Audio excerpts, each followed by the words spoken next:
Hey everyone. So today we're talking about one of those stories where you see the headline and your first reaction is, that can't be real. Because the place where this happened is literally one of the most locked down airspaces on the entire planet.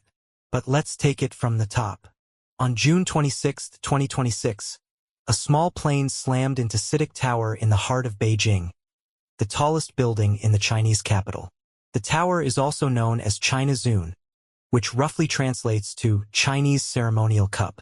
We're talking 109 floors, 1,732 feet tall.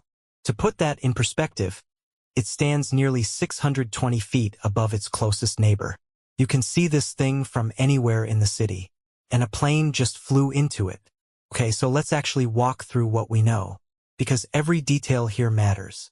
The aircraft was a Sunward SA60L Aurora, tail number B12PP. It's a Chinese-made light sport plane, 2 seats, carbon fiber body, 100 horsepower engine, weighs about as much as a mid-size car. This is not a commercial jet. Think of it more like a flying scooter, small, nimble, the kind of plane used for flight training and recreational flying. It was owned by a local general aviation company, and somehow this little machine ended up against the glass facade of the tallest building in Beijing. Now here's where it gets really strange. Unverified flight data from Flight Radar 24 that circulated on social media suggested the plane deviated dramatically from its planned route, so something went wrong up in the air before impact. What exactly, authorities haven't officially confirmed yet. And this is the part that stops you cold, because your brain immediately asks, how? Beijing is one of the most tightly controlled cities in the world when it comes to aviation. Zhongnanhai is there, the gated compound where China's top Communist Party leadership actually lives and works.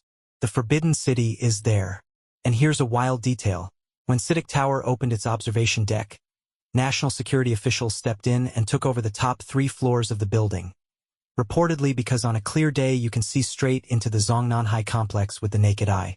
The deck was only allowed to open after security agents were stationed there to screen visitors. That's the level of control we're talking about. And yet, a plane got through all of that. Witnesses filmed it on their phones. Debris raining down the side of the skyscraper. On the ground, a tail section of the aircraft shattered taxi windows.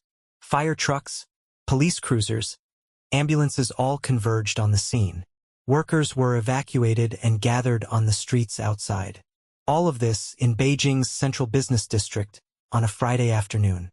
And here's the thing, CITIC Tower isn't just any office building.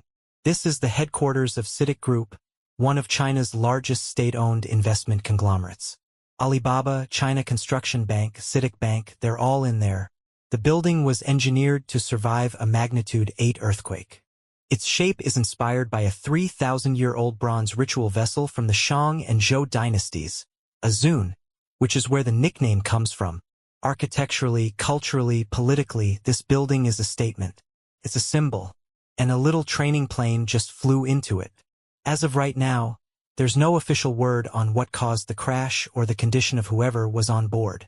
The investigation is just getting started. Aviation authorities are silent. But here's what I can't stop thinking about. This isn't just a freak accident.